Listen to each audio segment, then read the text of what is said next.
Margaret Hartwell thought she'd found paradise in her quiet suburban haven until she woke up to find 37 strangers' cars covering every inch of her property. But what started as a parking dispute would uncover a web of lies, corruption, and revenge that ran deeper than anyone imagined. When the community's most respected leader turned out to be orchestrating the chaos, Margaret realized she wasn't just fighting for her driveway, she was fighting for her life. Some neighbors will do anything to protect their secrets, even if it means destroying the one person who could expose them all. Margaret Hartwell's morning routine had remained unchanged for the past 15 years. Coffee at 6:30 a.m., newspaper by 7, and a peaceful walk around her meticulously maintained 3-acre property by 7:30. But on this Tuesday morning in late September, she never made it past her front door. Her coffee mug slipped from her fingers, shattering against the hardwood floor as she stared through her bay window. Cars, dozens of them, packed into her circular driveway, scattered across her front lawn, even parked behind her rose garden. A rusty pickup truck sat directly in front of her mailbox. A bright yellow sedan had somehow wedged itself between 2 oak trees she'd planted 20 years ago. "What in God's name?" Margaret whispered, her voice barely audible in the sudden silence of her disrupted morning. She grabbed her robe and stormed outside, her slippers squelching through the dew-dampened grass that was now scarred with tire tracks. The morning air felt sharp against her flushed cheeks as she surveyed the automotive invasion. 37 vehicles. She counted them twice. A car door slammed nearby. Margaret spun around to see a woman in scrubs emerging from a blue Honda parked dangerously close to her prize-winning hydrangeas. "Excuse me," Margaret called out, her voice carrying the authority of someone who'd spent 30 years as a high school principal. "This is private property." The woman looked up, startled. She was young, maybe early 30s, with tired eyes and coffee-stained scrubs. "Oh, I'm sorry. I thought this was part of the community overflow parking. For the new hospital shift workers?" "Community overflow?" Margaret's voice rose an octave. "This is my home, my property." The woman's face crumpled with embarrassment. "I'm so sorry. I was told by the neighborhood association that this area was approved for temporary parking while they finished the hospital's employee garage. I work the night shift at Mercy General, and parking downtown is impossible." "The neighborhood association?" Margaret felt her blood pressure spiking. "I'm on the board of the Willowbrook Estates Association. There was never any such approval." "But," Mrs. Patterson specifically said, "Victoria Patterson told you this?" Margaret's hands clenched into fists. Victoria Patterson, the self-appointed queen of Willowbrook Estates, who lived in the gaudy McMansion at the end of Maple Street and treated the neighborhood association like her personal kingdom. "Yes, ma'am. She even gave me this." The young woman fumbled in her purse and produced a laminated card.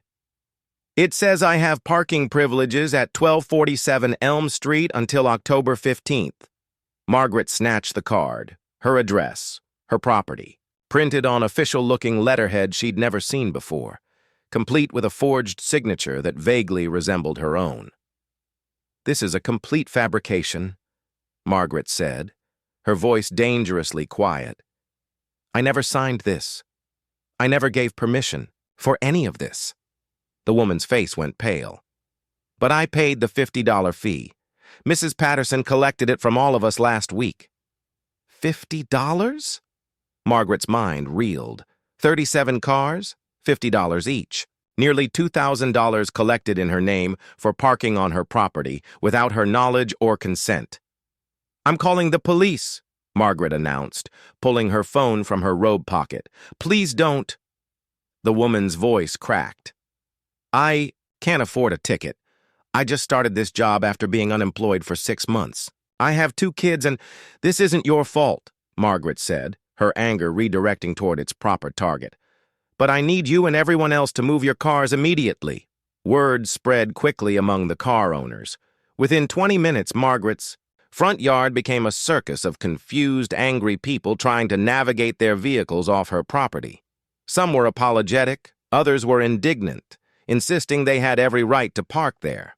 All of them had the same laminated cards. All of them had paid Victoria Patterson $50. By 9 a.m., the last car had pulled away, leaving Margaret's property looking like a battlefield. Deep ruts carved through her lawn. Her prize-winning roses had been crushed under tires. The sprinkler system was damaged in 3 places, sending erratic sprays of water across the churned earth. Margaret stood in her destroyed garden, her fury building with each ruined flower she discovered. This wasn't just parking. This was warfare.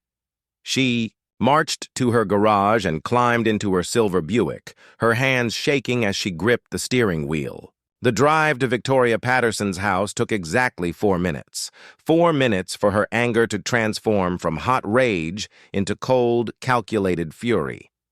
The Patterson house squatted at the end of Maple Street like a monument to excess. 5 bedrooms for 2 people, a circular driveway that could accommodate 20 cars, and a front lawn that stretched for nearly an acre. Margaret parked directly in front of the ornate double doors and laid on her horn. Victoria emerged after 30 seconds of honking, dressed in a silk bathrobe that probably cost more than most people's monthly rent. She was a woman who'd perfected the art of looking perpetually surprised, with surgically enhanced features and blonde hair that defied both gravity and nature.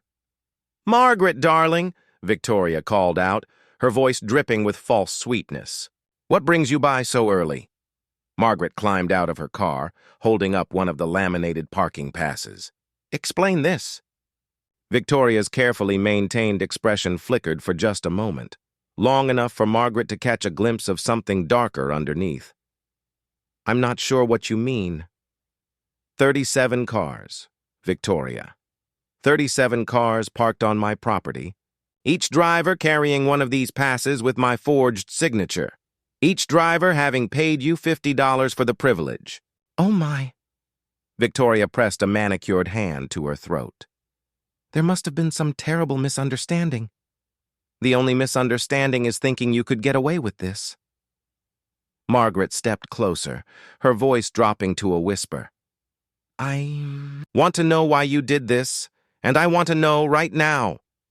Victoria's mask slipped completely then, revealing the calculating predator beneath. "You want to know why?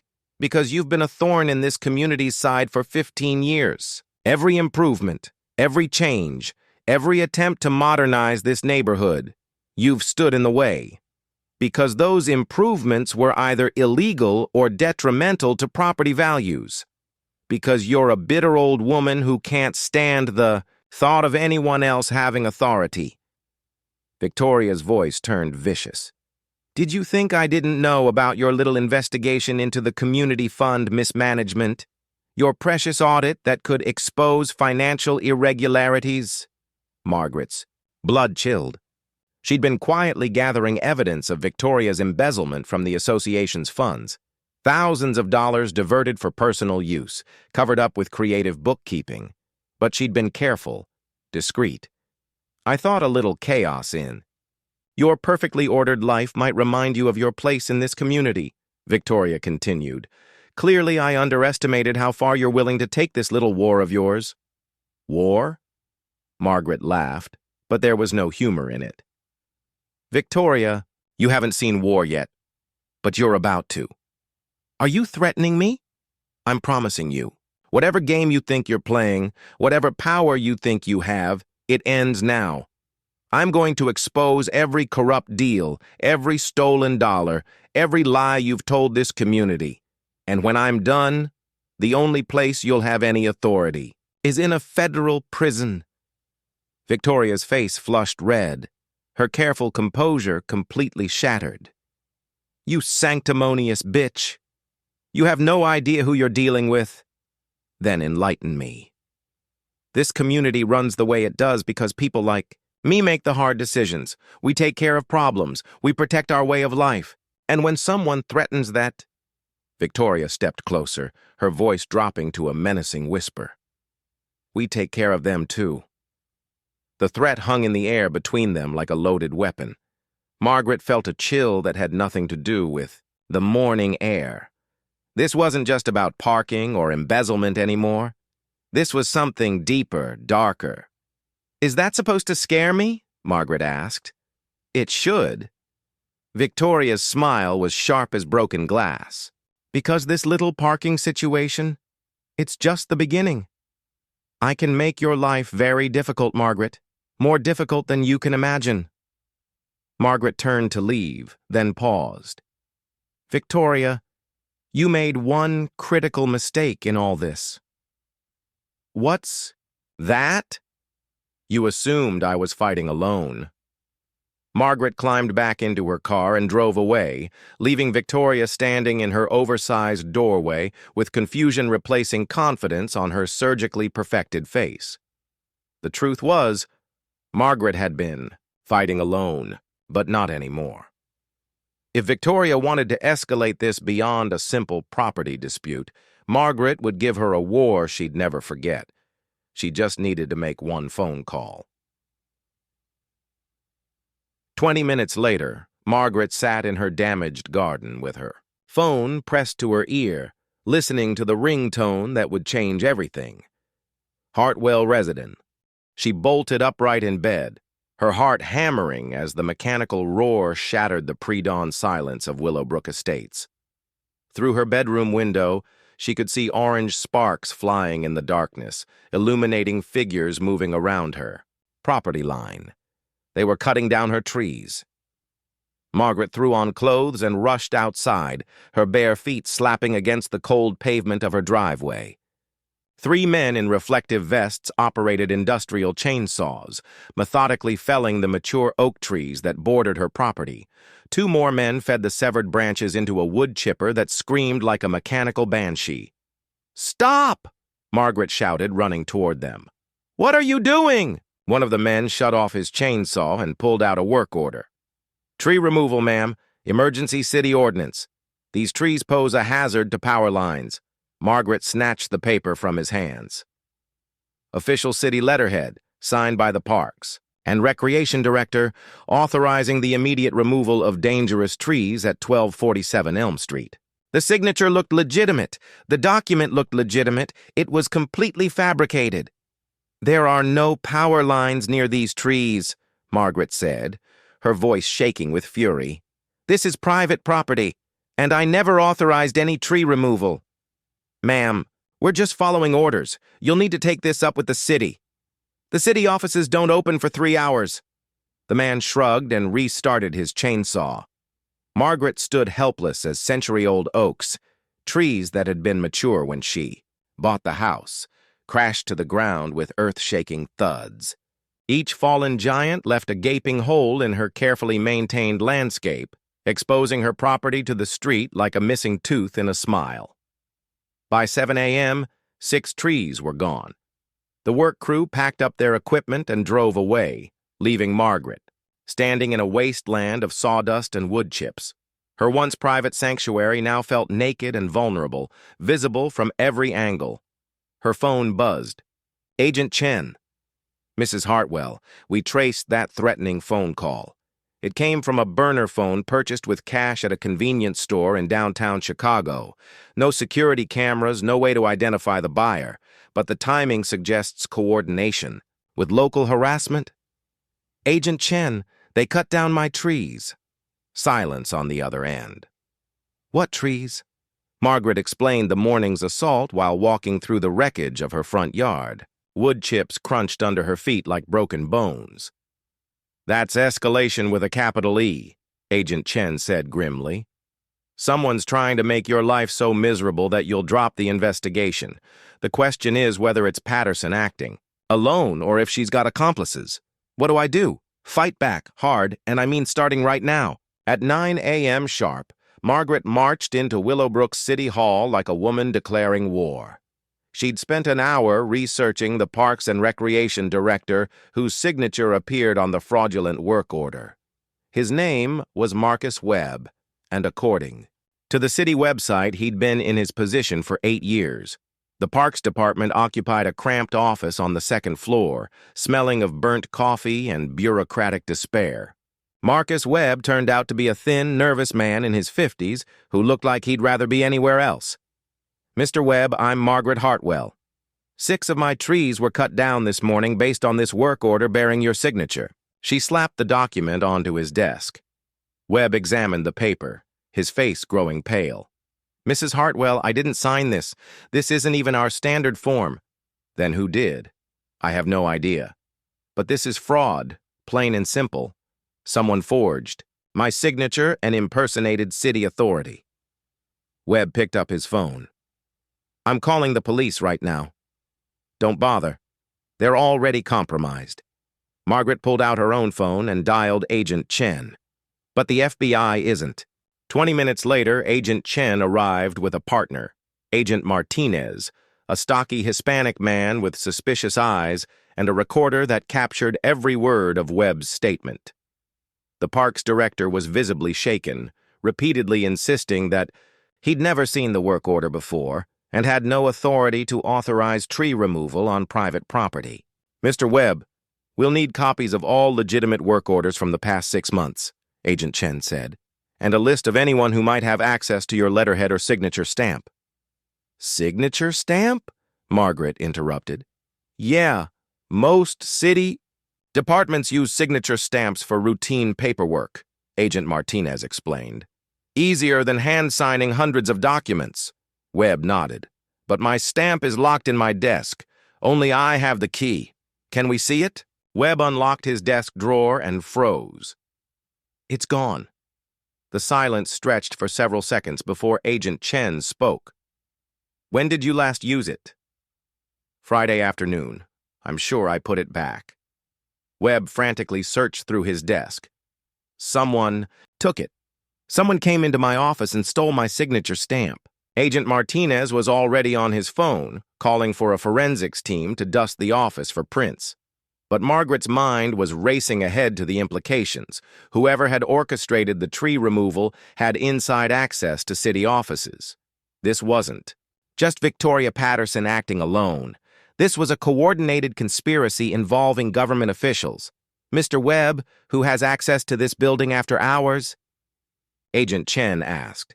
"Security guards, cleaning crew, and department heads, plus anyone with a city council member's authorization." Margaret felt the pieces clicking together. "Agent Chen, I need to make a phone call." She stepped into the hallway and dialed her son David in Chicago. "Mom, what's wrong now?" "Victoria Patterson is married to someone, isn't she? Someone with connections? Hold on, let me check."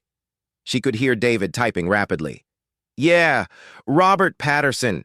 This is interesting. He's a former city council member in Willowbrook. Served 3 terms until he resigned last year to take a consulting position with a municipal development firm. He'd have building access? Probably. Mom, this is getting serious. If Patterson's husband has political connections and access to government facilities, they can make your life hell in ways you haven't even imagined yet." Margaret hung up and returned to the office where Agent Martinez was photographing Webb's empty desk drawer. Agent Chen, Robert Patterson, Victoria's husband, is a former city council member. He'd have access to this building. And motive, to protect his wife's criminal activity, Agent Chen agreed. "Mr. Webb, we're going to need a complete list of everyone who had access to this building over the weekend." By noon, Margaret was back home, standing in the remains of her front yard with a landscape contractor who was trying not to stare at the devastation. "Well, Mrs. Hartwell, I can replant, but trees this mature, you're looking at 15 to 20 years before you have real privacy again. And the cost?" He whistled low. "40 to 50,000, minimum." Margaret nodded, her jaw tight with controlled fury. $50,000 in damages for 6 trees that had taken a century to grow. Her phone rang. Unknown number again. "Hello?" The same electronically distorted voice. "Pretty view you have now. Much more open. Easier to see everything you're doing." The line went dead. Margaret immediately called Agent Chen, who arrived 30 minutes later with Agent Martinez and a technical specialist carrying electronic equipment. "Mrs. Hartwell, we're going to sweep your house for surveillance devices," Agent Chen explained. "That call suggests they're watching you." The sweep took 2 hours. They found 4 listening devices, one in her living room, one in her kitchen, one in her home office, and one in her bedroom. Professional-grade equipment, the kind used by private investigators and law enforcement. "How long have these been here?" Margaret asked, feeling violated in a way that made her skin crawl. "Based on the battery life, probably 3 to 4 days, the technical specialist said. "Whoever placed these had extended access to your house." Margaret thought about the chaos of Tuesday morning, when dozens of strangers had been wandering around her property. Any one of them could have slipped inside while she was dealing with the parking situation. "Agent Chen, they've been listening to everything. Our conversations about the investigation, my calls with David, everything.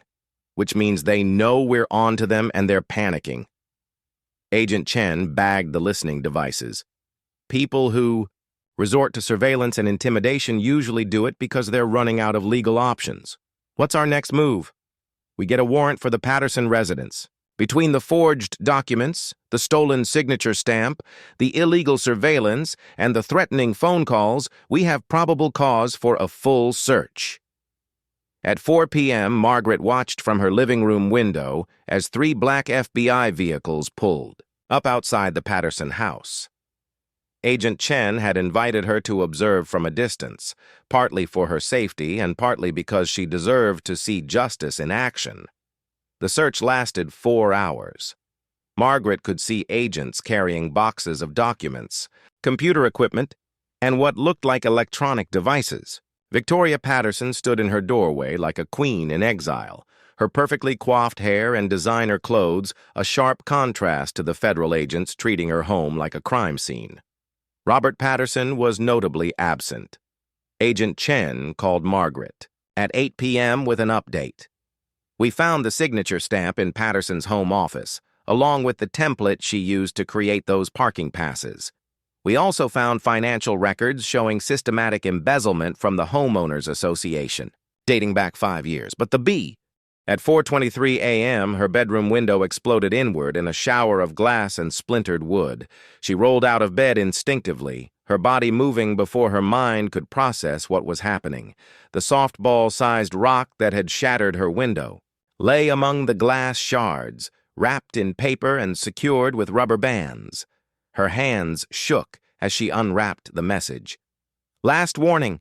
Drop everything or join your trees." Margaret grabbed her phone and dialed 911, but the line was dead. She tried her cell phone, no signal. Someone had jammed her communications. Heart hammering, she crept to her front window and peered through the curtains. 3 figures in dark clothing moved across her front yard, their faces hidden by ski masks. One carried what looked like a crowbar. Another held a gas can. They weren't here to deliver messages. Margaret's mind raced through her options. Her landline was cut. Her cell phone was jammed. Her neighbors were too far away to hear her scream. But David had insisted she install a panic button after the surveillance devices were found, a direct line to a private security company that used satellite communication. She pressed it now, praying the signal would get through. The men outside had reached her front door. Margaret heard the scrape of metal against wood as someone pried at the lock. She had maybe 60 seconds before they were inside. Moving as quietly as possible, she slipped into her home office and opened the safe David had bought for her. Inside were copies of all the evidence she'd gathered against the Pattersons: financial records, photographs, witness statements, everything that could put Victoria away for decades. The front door splintered open just as Margaret finished stuffing the documents into a waterproof bag. Heavy footsteps echoed through her house, along with voices she didn't recognize. "Check upstairs first. Make sure she's not calling for help." "What about the files?" "Burn everything. House, garage, all of it. Make it look like an electrical fire." Margaret's blood turned to ice. They weren't just here to scare her. They were here to kill her and destroy all evidence of the Patterson corruption. This was a cleanup operation. She slipped out through her office's sliding door onto the back patio, clutching the evidence bag and her phone. The jamming seemed weaker outside. She had one bar of signal. Margaret texted Agent Chen, "Under attack. 1247 Elm. Armed intruders. Evidence secured." Then she ran. Margaret's 3 acres of property had never seemed so vast or so treeless. Without the oak canopy that had once provided cover, she was exposed under the moonlight as she sprinted toward the back fence. Behind her, she could hear the intruders moving through her house, shouting to each other as they searched. "She's not here! Check the basement! Forget her! Just burn it all!" Margaret reached the fence line and dropped to her knees behind a garden shed, her chest heaving. The evidence bag felt like it weighed 100 pounds, but she clutched it tighter. These documents were the only thing standing between Victoria Patterson and freedom. A new sound made her look back toward the house, the whoosh of igniting gasoline. Orange light flickered in her kitchen windows, growing brighter by the second. They were burning her home. Her phone buzzed with an incoming call. "Agent Chen, Mrs. Hartwell, are you safe?" "I'm in my backyard," Margaret whispered. 3 men broke in. "They're burning my house. We're en route, ETA 8 minutes. Can you get to a neighbor's house?" Margaret looked around desperately. The nearest house was the Kowalskis, about 200 yards away through an open field. But to reach it, she'd have to cross the driveway where the arsonists might see her. "I'll try." "Margaret, listen to me carefully. This isn't random violence. We arrested 2 more city officials this evening based on evidence from the Patterson house. Someone's trying to destroy the investigation before we can build our case." The implication hit Margaret like a physical blow. There are others, people with enough power to organize this. High-level corruption networks don't die easily. "They fight back." Agent Chen's voice was grim. "Just stay hidden until we get there." Margaret ended the call and studied her burning house. The fire had spread to the living room and was climbing toward the 2nd floor. Soon the entire structure would be engulfed, taking with it 15 years of memories and everything she owned. But they'd made one critical mistake. They assumed she'd kept all her evidence in the house.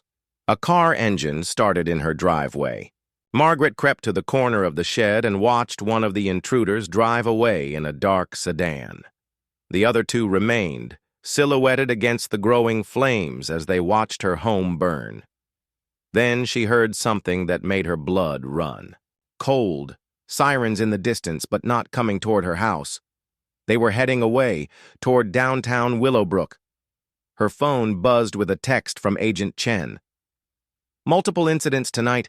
City Hall, police station, and courthouse all on fire. This is coordinated. Stay hidden." Margaret stared at the message in horror. They weren't just trying to kill her. They were destroying the entire infrastructure of evidence and legal authority that could prosecute the corruption network. City records, police files, court documents, all going up in smoke simultaneously. Someone had activated a scorched earth protocol. Her phone rang. Unknown number. "Hello, Margaret." The voice was calm, professional, and completely unfamiliar. Not electronically distorted this time. Whoever was calling no longer cared about being identified. Who is this? Someone who tried to handle this situation quietly. Someone who gave you multiple opportunities to walk away. Someone who's now very disappointed in your lack of cooperation. Margaret pressed herself deeper into the shadows behind the shed. "Are you going to tell me your name, or should I keep guessing?" A dry chuckle. "My name is Thomas Brennan. I'm the regional supervisor for Municipal Development Associates, the consulting firm that employs Robert Patterson, or rather employed. Robert's unfortunate disappearance has created quite a mess for our organization." The pieces clicked together in Margaret's mind. "You're the one running the corruption network. The Pattersons were just local operators. The Pattersons were greedy and sloppy. When you started investigating the Homeowners Association, they..." Should have simply paid you off or arranged a transfer to a retirement community. Instead, they escalated to harassment and intimidation. Very unprofessional. Margaret watched the flames consume her kitchen, thinking about Victoria's arrogance and Robert's panicked flight to Mexico. So you decided to clean house. I decided to minimize exposure to our broader operations. Margaret, you've uncovered a municipal corruption scheme worth $500,000 in one small suburb. Do you really think that's the extent of our business model? The question hung in the air like smoke from her burning house. Margaret's mind raced through the implications. If Willowbrook was just one operation among many, how many cities were compromised? How many millions of dollars had been stolen? How many officials were on the payroll? You're running this across multiple municipalities, she said. 17 cities in 3 states, actually. We identify development opportunities, place our people in key positions, and facilitate mutually beneficial arrangements between private interests and public officials. It's quite efficient. Margaret felt sick. You're talking about systematic theft from taxpayers. I'm talking about streamlining bureaucratic inefficiency, but that's beside the point now. Margaret, you've forced my hand tonight. The fires will destroy most of the evidence, but you're still a problem. You've seen too much, talked to too many federal agents. If you kill me, Agent Chen will know exactly who's responsible. Agent Chen is about to have much bigger problems than one missing retiree in approximately... Margaret heard papers rustling. 4 minutes. She and her partner will be responding to reports of an armed robbery at a convenience store on the other side of town. A robbery that will require their immediate and complete attention. Margaret's heart sank. You have people in law enforcement. Margaret, we have people everywhere. How do you think we've operated for 5 years without detection? Municipal.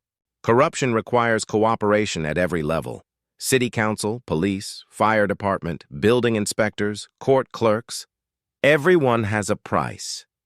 And everyone has something to lose. The 2 remaining arsonists were walking toward the shed where Margaret was hiding. She had maybe 30 seconds before they found her. What do you want from me? She whispered into the phone. I want you to understand that this isn't personal. You seem like a decent person who got caught up in something much bigger than your little neighborhood dispute. But decent people sometimes have to be sacrificed for the greater good of our organization. The greater good of theft and murder. The greater good of a business model that generates $12 million annually in revenue and employs over 200 people across 3 states. You'd be surprised how many families depend on our success. Margaret heard footsteps approaching. The shed. She had one option left, the storm drain that ran along the back edge of her property. David had complained about it when she bought the house, saying it was a safety hazard. Now it might be her only chance at survival. Thomas, you made one mistake in all this planning, she whispered. What's that? You assumed I was working alone. Margaret hung up and army crawled toward the storm drain as the 2 arsonists rounded the shed. She rolled into the Conqueror. Part 4. The testimony, the FBI field office in Chicago looked like a fortress at 7 a.m., all concrete and bulletproof glass rising against the gray October sky. Margaret sat in the passenger seat of Stan's pickup truck, clutching the evidence, bag that had cost her everything she owned, and watched federal agents in tactical gear escort her toward the building's entrance. Mrs. Hartwell, we're treating this as a credible threat against a federal witness, Agent Chen explained as they walked through multiple security checkpoints. Thomas Brennan's organization has the resources and motivation to eliminate you before you can testify. How long until we can arrest him? That depends on how much evidence you actually have and whether we can corroborate it independently. Criminal conspiracies like this are built on plausible deniability. Everyone has an excuse. Everyone claims they were just following orders. They reached a secure conference room on the 15th floor, where Agent Chen's partner Martinez was waiting with 2 people Margaret didn't recognize. A severe-looking woman in her 50s and a younger man with intelligent eyes and an expensive suit. Mrs. Hartwell, this is Assistant U.S. Attorney Rebecca Steinberg, who will be prosecuting the case, and Special Agent Jackson from our Organized Crime Unit. Your testimony this morning will determine whether we have enough evidence to bring federal charges. Margaret sat down at the polished conference table and opened her evidence bag. For the next 4 hours, she laid out the entire conspiracy. Victoria Patterson's embezzlement, Robert Patterson's shell companies, the forged documents, the illegal surveillance, the threatening phone calls, and finally Thomas Brennan's detailed confession recorded on Stan's answering machine. Assistant U.S. Attorney Steinberg listened to the recording 3 times, making notes on a legal pad that filled with increasingly urgent scribbles. Mrs. Hartwell, this is extraordinary, but I need you to understand what you're up against. Municipal Development Associates is a legitimate consulting firm with contracts in 43 cities across 7 states. Thomas Brennan has never been convicted of any crime. Proving that his entire operation is a criminal enterprise will require testimony from multiple witnesses, financial evidence from dozens of sources, and cooperation from local officials who are probably terrified of retaliation. What are you saying? I'm saying that your evidence is compelling, but it's also dangerous. The moment we start issuing subpoenas and search warrants, Brennan's people will know exactly what we have and what we need. They'll have time to destroy evidence, intimidate witnesses, and potentially eliminate anyone who poses a threat to their operation. Agent Jackson leaned forward. Mrs. Hartwell, in organized crime cases, witnesses sometimes disappear, permanently. Are you prepared for that level of risk? Margaret thought about her burned house, her destroyed garden, her trees cut down in the darkness. She thought about Linda Morrison's husband losing his job for imaginary harassment charges. She thought about how many other communities were being systematically robbed by people who were supposed to serve the public good. Agent Jackson, I'm 73 years old. I've lost my home, my privacy, and nearly my life. At this point, what exactly do I have left to lose? Your life, Steinberg said bluntly. We can put you in witness protection, but that means disappearing completely, new identity, new location, no contact with family or friends. Forever. Margaret's hands tightened on the evidence bag. What's the alternative? We build the case slowly, quietly. Start with the local corruption in Willowbrook, use that to pressure people into cooperation, and work our way up the chain. It might take years, but it's safer for everyone involved. And meanwhile, Thomas Brennan continues stealing millions of dollars from taxpayers in 17 cities? Steinberg nodded grimly. Possibly.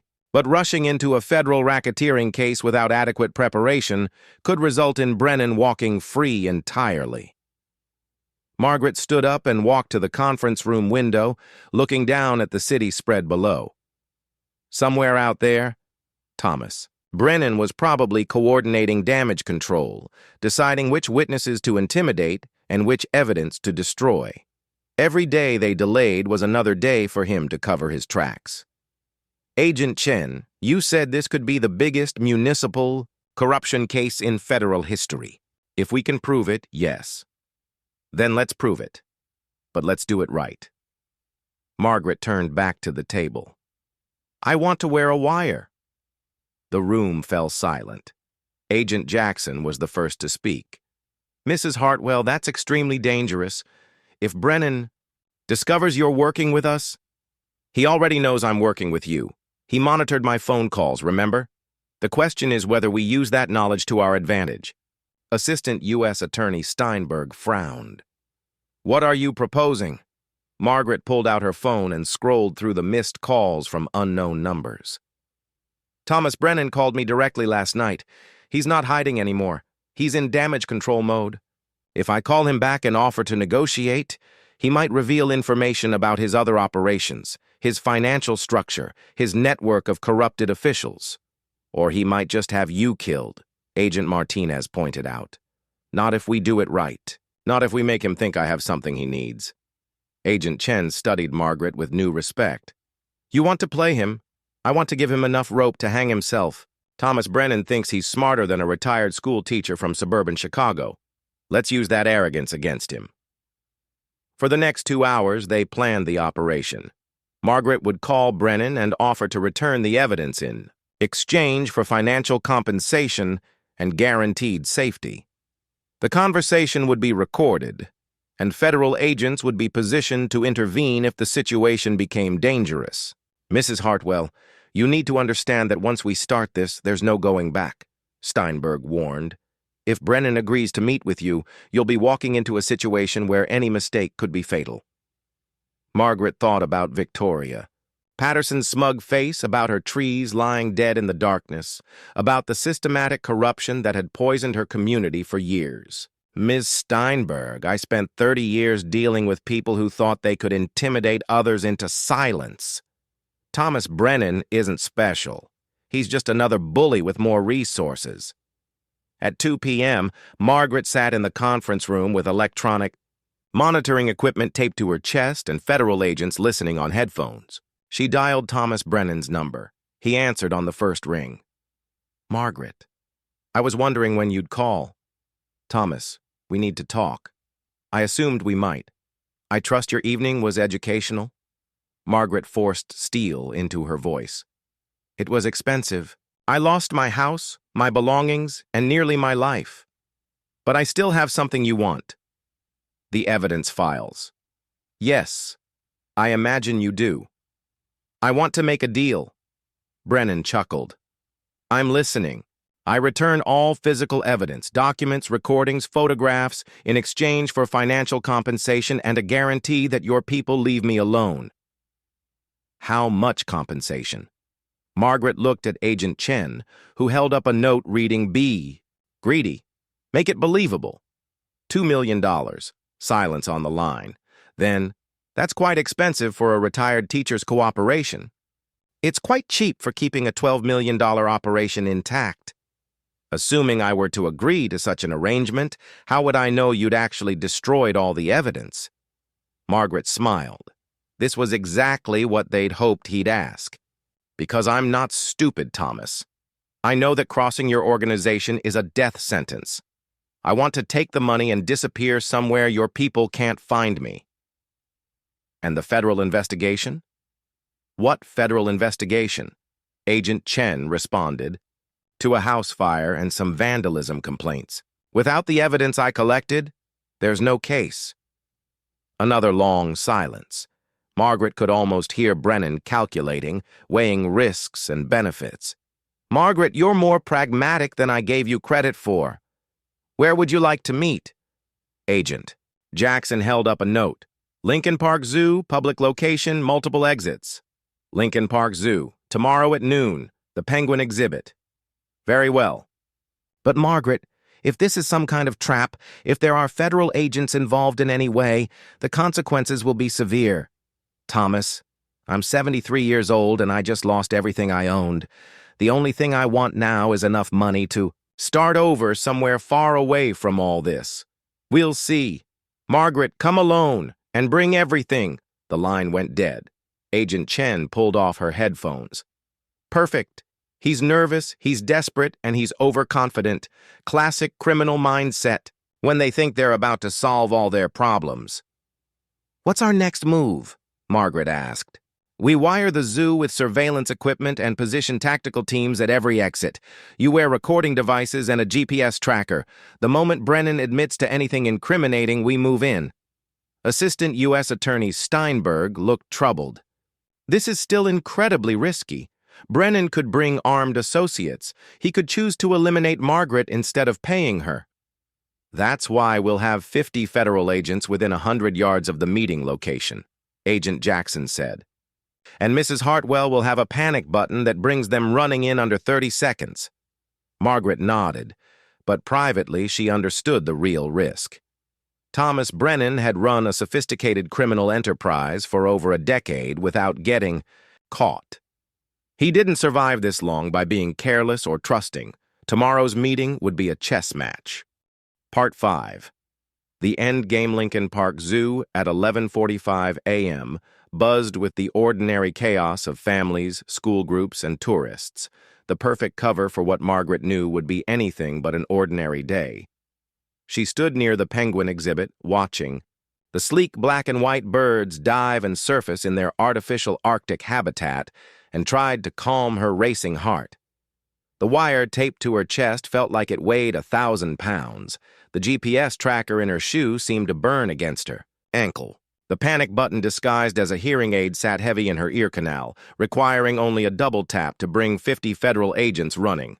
"Penguin one to nest," Agent Chen's voice crackled through her nearly invisible earpiece. "Target acquired. Brennan approaching from the south entrance with 2 associates." Margaret turned slightly and spotted them. Thomas Brennan looked exactly like she'd imagined. Mid-50s, expensive suit, the kind of confident bearing that came from years of buying people and problems. The 2 men flanking him had the unmistakable posture of professional security, their eyes constantly scanning the crowd. "Remember," Agent Chen's voice whispered in her ear, "get him talking about the scope of operations, the financial structure, and especially any names of other officials in his network. We need him to incriminate himself beyond any reasonable doubt." Margaret approached the group slowly, clutching a manila envelope that supposedly contained all her evidence. In reality, it held photocopies of bank statements and newspaper clippings. Convincing. Props, but nothing that could compromise the investigation if things went wrong.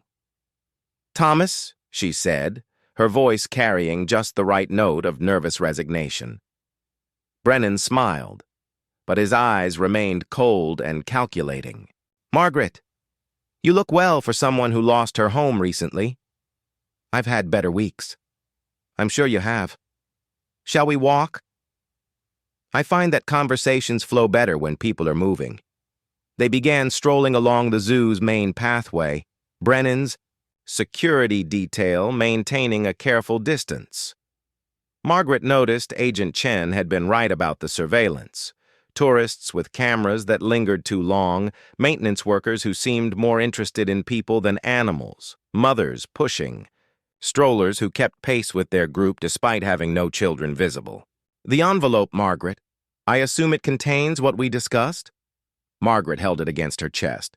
"First, I want to hear about the money. $2 million, as requested. Transferred to any account you specify, anywhere in the world, in exchange for all physical evidence and your permanent silence about Municipal Development Associates' business practices. And the guarantee that your people leave me alone?" Brennan stopped walking and studied her face. "Margaret, you seem to have the impression that we're some kind of criminal organization. MDA is a legitimate consulting firm that helps municipal governments operate more efficiently." This wasn't what they'd hoped for. Brennan was being careful, speaking in euphemisms that wouldn't sound incriminating on a recording. Margaret needed to push harder. "Thomas, let's skip the corporate doublespeak. We both know what Municipal Development Associates really does. The question is whether you want to keep doing it or spend the next 20 years in federal prison." Brennan's expression hardened slightly. "That sounds almost like a threat." "It's a business proposition. I have evidence of systematic fraud, embezzlement, and corruption involving your operations in 17 cities. That evidence either disappears forever, or it ends up in the hands of federal prosecutors who are already investigating municipal corruption. Your choice." One of Brennan's security men stepped closer, and Margaret's hand moved instinctively toward her panic button. But Brennan waved him back. "Margaret, you're quite the negotiator. Very well. Let's speak more directly." He gestured toward a quieter section of the zoo near the great ape house. "What exactly do you think you know about our operations?" Margaret followed him, her heart pounding as they moved away from the crowds. Agent Chen's voice whispered urgently. In her ear, "Stay in populated areas. Don't let him isolate you." But this was her chance to get the confession they needed. "I know that you've placed operatives in key municipal positions across 3 states, Margaret said as they walked. "I know that you identify lucrative development projects, arrange for your shell companies to receive consulting contracts, and split the profits with corrupted city officials. I know that your operation generates approximately $12 million annually through systematic theft from taxpayers. Brennan smiled genuinely for the first time. Very good. And how much of this can you prove? Financial records showing payments to shell companies, recorded conversations with corrupted officials, documentation of projects that were approved without proper oversight, enough to connect your organization to fraud, racketeering, and conspiracy charges. They'd reached a small plaza near the Great Ape House, relatively isolated but still within sight of zoo visitors. Brennan stopped walking and turned to face her directly. Margaret, I'm going to tell you something that might surprise you. Everything you just described is perfectly legal. Margaret felt a chill that had nothing to do with the October air. What? Municipal consulting contracts, development advisory, services, efficiency improvement programs, all completely legitimate business practices. The fact that our recommendations happen to benefit our clients' financial interests doesn't constitute fraud. It constitutes effective consulting. You're stealing money from taxpayers. We're optimizing municipal resource allocation. The fact that some inefficient spending gets redirected toward more productive uses isn't theft. It's good government. Margaret realized with growing horror that Brennan wasn't just being careful with his words. He genuinely believed that his criminal enterprise was somehow justified. Thomas, you had my house burned down. You threatened to kill me. That's not optimization. That's organized crime. Brennan's expression grew colder. Margaret, I think you misunderstood our conversation last night. I never threatened anyone. I simply explained the potential consequences of interfering with legitimate business operations. I have you on tape confessing to running a corruption network. You have me on tape discussing business practices that, while perhaps ethically questionable, are entirely within the boundaries of civil law. At worst, we're looking at some regulatory violations and civil penalties. Margaret's mind raced. Brennan was right. His careful language made it nearly impossible to prove criminal intent. Even his threat against her could be interpreted as a prediction rather than a promise of violence. But then she remembered something Victoria Patterson had said during their confrontation. We take care of problems. We protect our way of life. And when someone threatens that, we take care of them too. The key wasn't getting Brennan to confess to corruption. The key was getting him to confess to the violence and intimidation that enforced it. Thomas, what happened to the other people who tried to investigate your operations? The ones who came before me? Brennan's smile disappeared entirely. What do you mean? I can't be the first person to notice irregular municipal contracts and missing funds. There must have been others. Journalists, activists, government auditors.